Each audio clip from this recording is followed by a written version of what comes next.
Wherever there are shadows, there are people ready to kick at the darkness until it bleeds daylight. This is Bleeding Daylight with your host, Rodney Olsen. Welcome and thanks for listening. I do hope you're able to share Bleeding Daylight with others who really need to hear it. Please consider who might benefit from this episode as you listen. There are dozens of other stories of lives transformed waiting for you at bleedingdaylight.net. When we've decided on a destination and set our direction, facing a detour is often the last thing we want. But what if it's just what we need? How can we reframe life's detours? My guest will share her own detour with us today.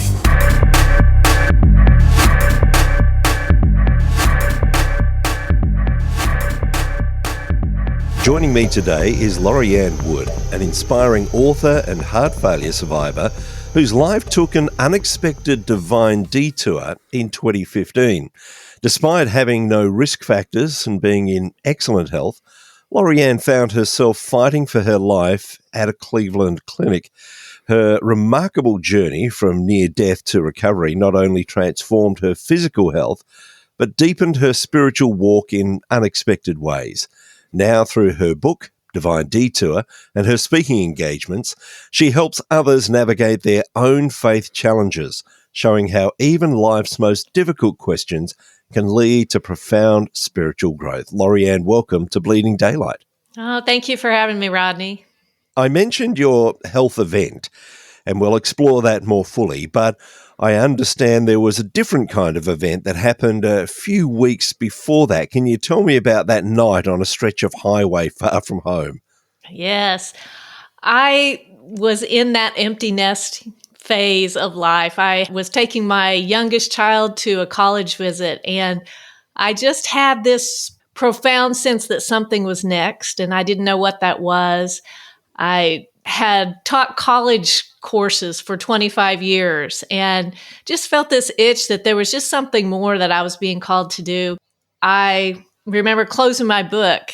It was dark. We were on our way home late at night, and I looked out at the stretch of highway and I saw the stripe going by on the highway. And I just had this sense that whatever was coming was going to be something big. And I was excited about it.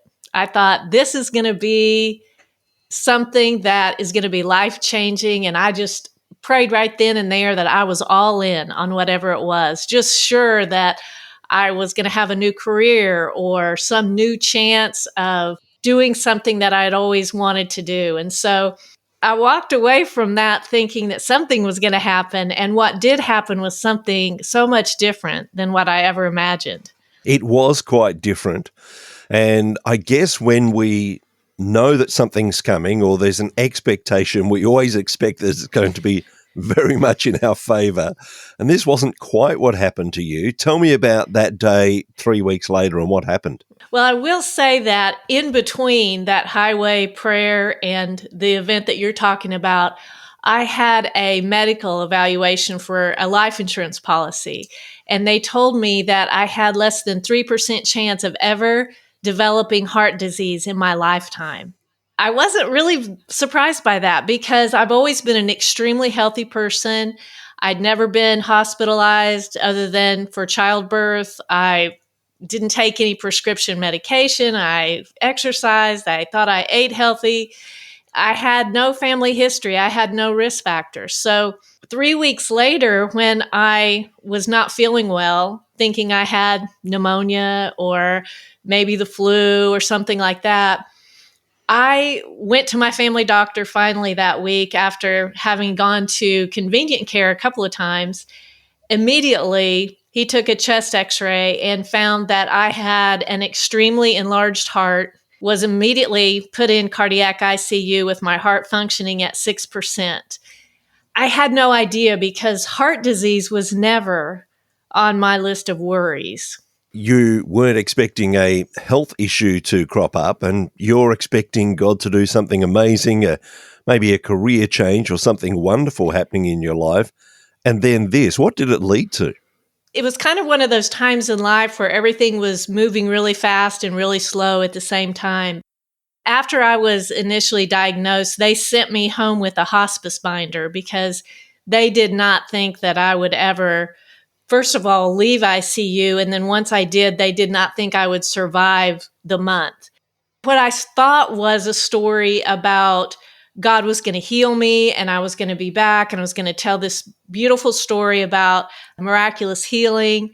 And he did restore my heart function to near normal at one point. But a couple of years later, after being back to normal, my heart function dropped. I'm now in active heart failure again.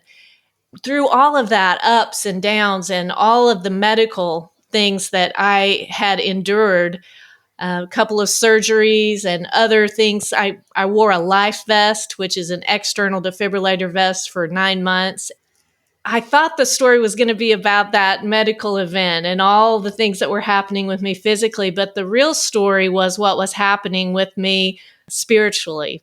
As having been a believer all my life, what happened with my faith was the story that came out of those events.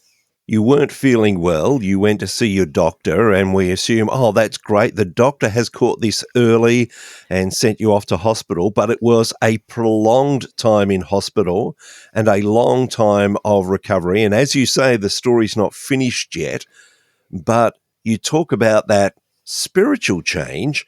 And I guess that's the change that God had tapped you on the shoulder about, something big that was coming. It wasn't the expected thing. But tell me, how did your faith start to change? What were the processes that you went through as you started to come to terms with what was going on with your body? The first thing that happened, of course, because of the shock of the situation, I had a lot of people rally around me, and I was on prayer chains. People were praying for me around the clock because my Cleveland Clinic doctor told me that my heart was the largest heart she'd ever seen. When I say that my function was at 6%, 5% is not compatible with life. So I was right on the edge. I had so much spiritual support to get me over that hump. But what started to happen was I started to feel almost guilty, or like maybe my faith was the weak link when I wasn't getting any better. I went a year and a half with just barely hanging on.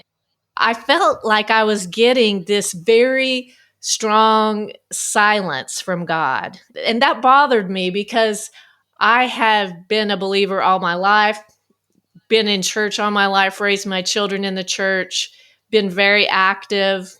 When it came to the time when I really felt like I needed my faith, it seemed like he wasn't there.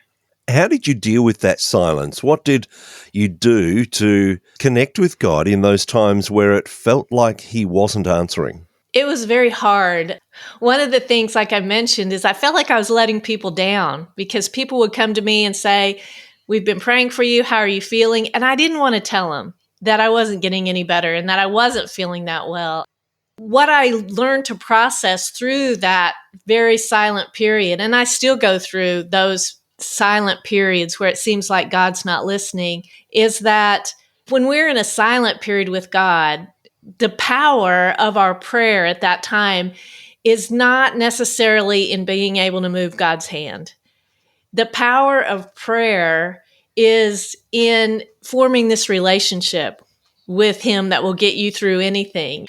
I learned that the power of prayer and other people's prayer on my behalf was not in this immediate resolution that I wanted so much, but it was rather in building this enduring relationship. My husband used to tell me that we were trading something we can't keep for something we can never lose. And that's what I felt like the trade-off was then. Part of what got me through that time was that I learned that it was okay to borrow words. When I say borrow words, my first reaction when I had this terrible news in my lap was to go to scripture. To be quite honest with you, when I opened scripture, it felt like it was too rich for me. It felt like I was not at a place where I could go back to that and find any comfort. And so I had to dial it back a step, and I had to listen to podcasts. I had to read blogs. I had to read books from trusted voices that could help me dive back into the richness of Scripture. I even borrowed words from songs. That may have been the most surprising thing to me, is even when I was at a point spiritually where I wasn't reading anything, if I was listening to the music, those words could sink into my heart when nothing else could get anywhere close to it. By borrowing the words of songs and blogs and podcasts, and even the prayers of other people, I was able to hold on enough and hang with God long enough to see that when He was pausing in my life, He was helping me gain perspective. And that perspective gave me time to start writing. I had been a college instructor for 25 years prior to my diagnosis. Once I got my heart failure diagnosis, I couldn't stand up and lecture anymore, but I found that I could sit down and type all day long. I had energy for that. And I started to write this book that never would have happened in a safer, healthier life. That was a big realization in that silent period that I never wanted. It helped me find that purpose that I think was coming to me from that highway prayer that I prayed the weeks before my diagnosis. It helped soften something that a friend of ours, who is also a doctor, visited me in the hospital, and he was not hopeful for me at the time. And he told me, the heart is the only muscle that can't heal itself. And it felt so final when he said that. But I've since learned that that's just true of human nature. That's true of humanity and the world that we live in. There's some things this side of eternity that aren't going to fix. I've always been that fix-it person. So when God was silent to me and He wasn't going to fix it because the world doesn't fix everything, I felt like He was absent. But He was using that time to change me and instill in me a different purpose and a different direction. You've mentioned that you've always been that fix-it person. And you mentioned earlier that when you weren't getting well, you felt that this was on you, that it's somehow your fault that you weren't getting better. And it occurs to me that although we know that we are saved through grace alone, it's completely up to God, we often feel that our walk with God is all on us, that it's still down to us when it's actually on God. Is that something that you had to come to terms with, that no, this is all God? Certainly. Like you say, you know that if you were taking a written test on that, you would get that question right every time. But when you're living it in real time and your tendency is to try to fix it, it makes it so hard. I told you that I grew up as a believer. My mother was a strong believer, and I felt like I had this family heirloom that someone had passed down to me. I had taken very good care of it all my life. And then I hit this rough, bumpy, very bumpy path, and I was afraid it might break. Instead of actually using it, I put it on a shelf, and I wanted to protect it because I did not want to break that family heirloom, that handed down faith. So I put it on the shelf and I wanted to protect it. And I thought, I'll come back to God when my life comes back together. But what I didn't realize then is that I ran the risk, a very big risk, of never coming back to it at all. Thankfully, all of that learning and all of that faith that had been planted in me from an early age came out, because I just couldn't walk away. I put it up there and I tried to walk away, but every day I would get up and I would talk to God and say, I don't understand this. I don't get it. I don't know where you are. I don't know why you would not answer all these prayers. Why can we not see your hand move? And that kept me tethered to Him when otherwise I could have just walked away and never come back. I know that you can't speak on behalf of others, but I am wondering, what were at least your perceptions of what was going on for those around you? You've mentioned that there were a lot of people praying for you, but even those closer to you, right there in your family, How were they dealing with this? You had your own issues that you had to face in this health crisis, but how were they operating in this time? I think most clearly about my youngest daughter was still at home. She was a senior in high school. She saw everything up close. She got to live it in real time. I hated that for her. I hated that she went with us to the doctor appointments and she heard people say, there's nothing we can do. She saw nurses crying for me. She saw all of the raw emotion and information. But I look back on that now and I realize that because she was there with me when it was happening, she understands now that this is serious. She understands that I have limitations. Whereas my older kids that weren't here, they still think I'm the mom that I was before. They still think that I can do everything that I did before. And so while I wouldn't wish that on her to have to go through that, that is something that we share that couldn't be replicated in any other way. And then my husband has been, you just don't know how it's going to be. You hope that your children will marry somebody that comes alongside you and supports you no matter what. But he has been the best caregiver, the best advocate, the best encourager. It's been amazing to see what it did in our marriage and our relationship, which was already very good. But to see it taken to that other level was something that was a blessing to me that some of us don't ever get to see that part. None of us want to walk down that hard road. And yet so often when we do, whatever that road might be, we do find that there's a deepness and a richness that we did not expect. And I know that you were very keen to put that down in words in your book. Tell me about the process for writing. When did you decide this should be a book?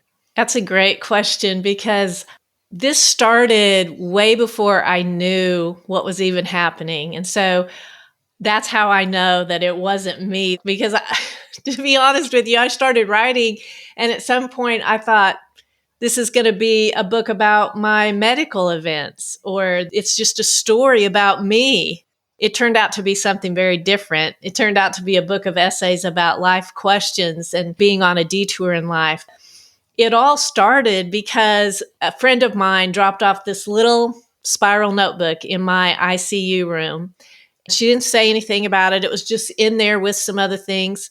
And I think she probably meant for me to write down medications or what the doctors were saying or thank yous I needed to write or instructions for my child at home or something like that.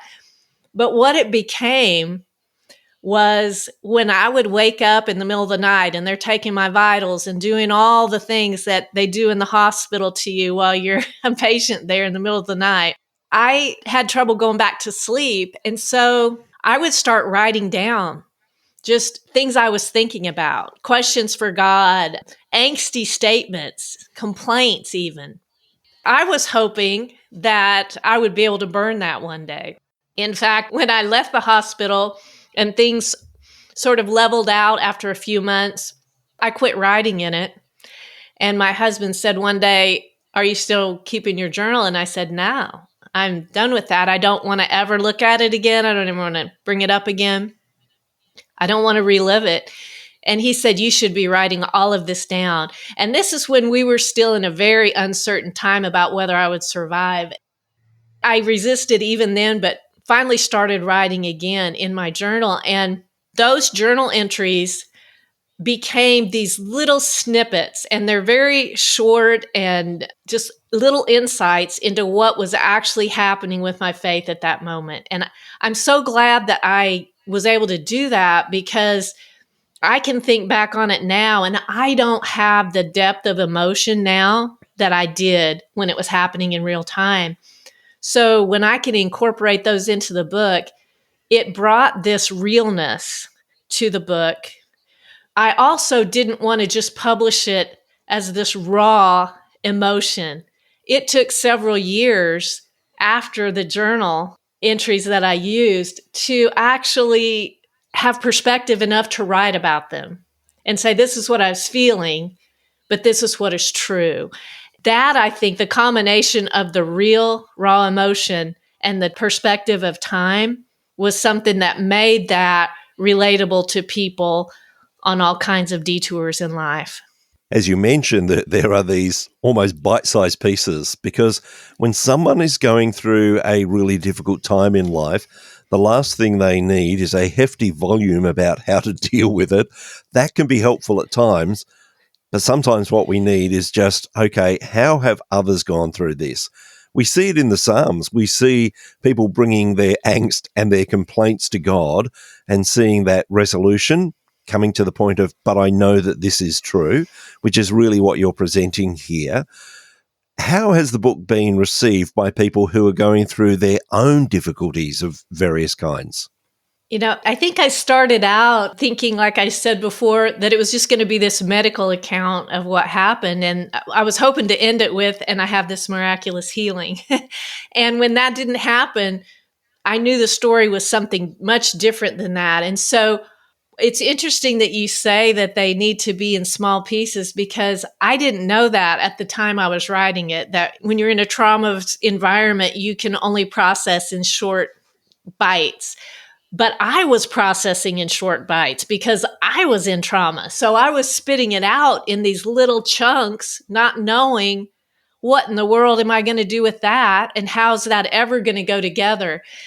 Through lots of sticky notes and all kinds of praying and help and mentoring, it became this book that people have said, I don't have heart failure. I don't have any kind of health issue. I'm not on any kind of medical detour, but I'm dealing with bankruptcy or loss of a spouse or a child issue or something that was much different than what I've ever experienced. And they related to the same things that I was going through on the detour that I was on. Just recently, someone had used my book in a women's correctional facility for the inmates there, and it was used to teach a class on processing childhood trauma. That's not my story. That's not the detour I had, but it is a detour, and it was very well received and helpful because Jesus was on a detour to the desert. I think we all get detoured at some point in our life, and we end up in this dry, desolate place and go, how do I make it through here? What's the keys to surviving this place that I'm in? And that's what I hope, and I've found that people use the book for. Whilst your medical issues are a little bit more stable, you're still going through this journey. So I'm wondering if when people have read your book and they've received that encouragement and they've fed that back to you, has that been an encouragement to you in your own journey? Certainly. I think that has been one of the biggest blessings of this entire ordeal. I have been able to reach people and connect with people that I would have never connected with. As much as what happened to me has strengthened my faith, that maybe has even strengthened my faith more. To hear from other people who I feel like have been on much harder roads than I've been on, who have endured so much suffering and so much hardship, that can reach out to me and say something that we have in common, that shows me the strength of faith across countries, across generations, across multiple lifetimes, and gives me so much hope and so much depth to a faith that before was just really very linear and very me focused. I know that the book is a complete volume in itself, but that doesn't mean that you've stopped writing. You continue to write your blog posts. What is the inspiration for that? Is that just your ongoing journey, the things that you encounter day by day? It is. I've learned since I've been diagnosed that heart failure is a chronic progressive disease. It's chronic because it never goes away. Like my friend said, once the heart muscle is damaged, it doesn't repair itself. And it's progressive because it only goes in one direction. While you can have some blips up like I did originally in my journey, overall, that trajectory is downward. That whole situation with my heart failure has made me realize that's kind of life itself. We're all on this chronic progressive journey. As I'm still processing what's going on in my life with loss of my parents since the book's been out, or things with my grown-up children, other issues that have come up, loss of friends, that comes into the same framework because we're all on this journey and we all know how it ends. That is the framework for life, really. I continue to just write as topics or ideas or issues come to my mind.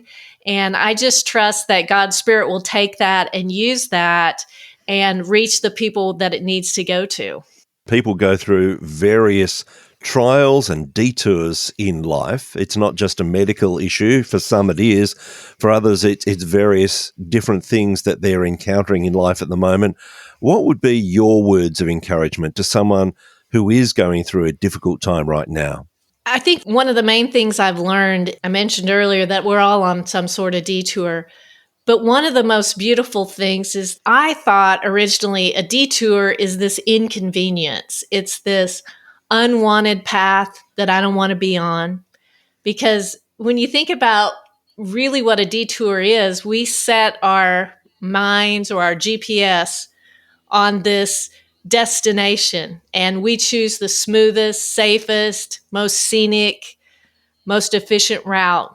And we set out and go that way. And sometimes we get thrown off that route because the road's closed or for some other reason that we may never know, we cannot go forward on the road that we'd chosen.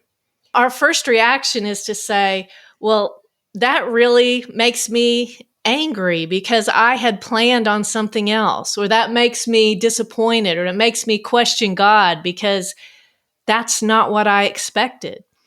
But really, a detour is a way that makes a way when there is no way. When you get thrown off of your main highway onto a little dirt road, little rural windy path, that's making a way for you because the way you were going, you weren't going to get there. When you can reframe your detour into God's making a way for you when there is no way.